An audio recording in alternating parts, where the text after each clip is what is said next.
बिस्मिल्लाहिर्रहमानिर्रहीम।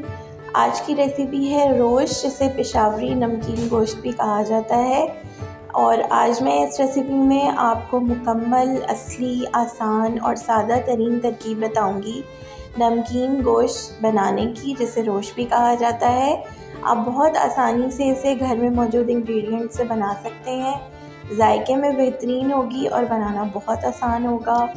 तो आप यहाँ पे देख सकते हैं कि इसके देखने का लुक भी बहुत ज़बरदस्त आ रहा है। और आज आपको जो है वो मैं तमाम टिप्स के साथ और सारी ट्रिक्स के साथ इसकी डिटेल में रेसिपी बताऊंगी।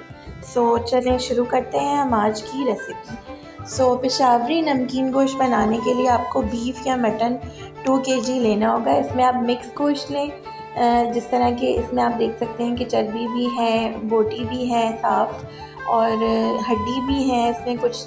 तो इसमें आपने मिक्स सा गोश्त लेना है। गोश्त को आप कुकर में ऐड कर लीजिए।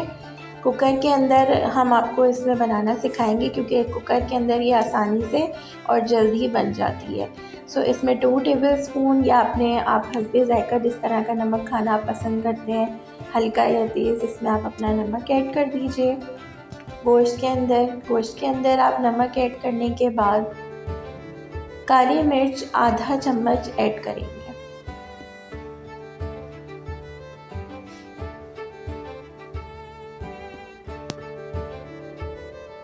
लहसुन अदरक का पेस्ट इसमें ऐड करेंगे 2 टेबलस्पून, 2 खाने के चमचे।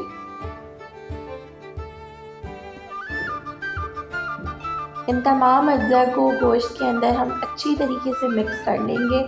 आप चम्मच की मदद से भी मिक्स कर सकते हैं, और चाहें तो आप अपने हाथ को यूज़ करते हुए हैंड की मदद से भी आप इसको अच्छी तरीके से मिक्स कर सकते हैं। सो जब ये सारे इंग्रेडिएंट मिक्स हो जाएंगे तो हम इसके अंदर पानी शामिल करेंगे। पानी हमने इतना शामिल करना है अंदाज़े से कि गोश्त इसके अंदर अच्छी तरीके से गल जाए। पानी ऐड करने के बाद तकरीबन 15 से 20 मिनट के लिए हम इसे पकने के लिए रख देंगे। 15 से 20 मिनट के बाद आप कुकर खोल के देखेंगे कि गोश्त गल गया है या नहीं। यहाँ पे आप देखें कि गोश्त की बोटियाँ अच्छे तरीके से गल चुकी हैं। कांटे की मदद से एक बोटी को मैं आपको यहाँ तोड़ के अलग करके दिखा रही हूँ। ये देखिए, रेशे बिल्कुल आराम से अलग हो गए हैं। अब आप इसके अंदर घी, मक्खन, आपके पास ऑयल, जो भी चीज़ अवेलेबल है, तकरीबन 1 खाने का चमचा आप इसमें ऐड कर देंगे। 1 खाने का चमचा इसमें सिरका भी ऐड करेंगे और इन दोनों चीज़ों को चम्मच की मदद से अच्छे तरीके से मिक्स करेंगे। तकरीबन 2 मिनट तक हम इसे पकाएंगे और उसके बाद चूल्हा बंद करके हम अपना रोस्ट जो है वो एक अच्छी सी प्लेट में निकाल लेंगे। यहाँ पे हमारा रोस्ट यानी कि पेशावरी नमकीन गोश्त तैयार हो चुका है।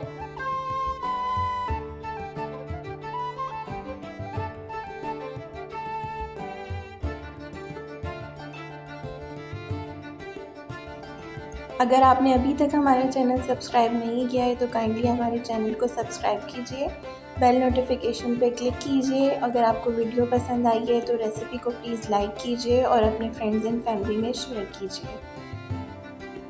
सो आपकी रेसिपी प्लीज़ ज़रूर ट्राई करें और हमें कमेंट सेक्शन में बताएं कि आपको रेसिपी कैसी लगी।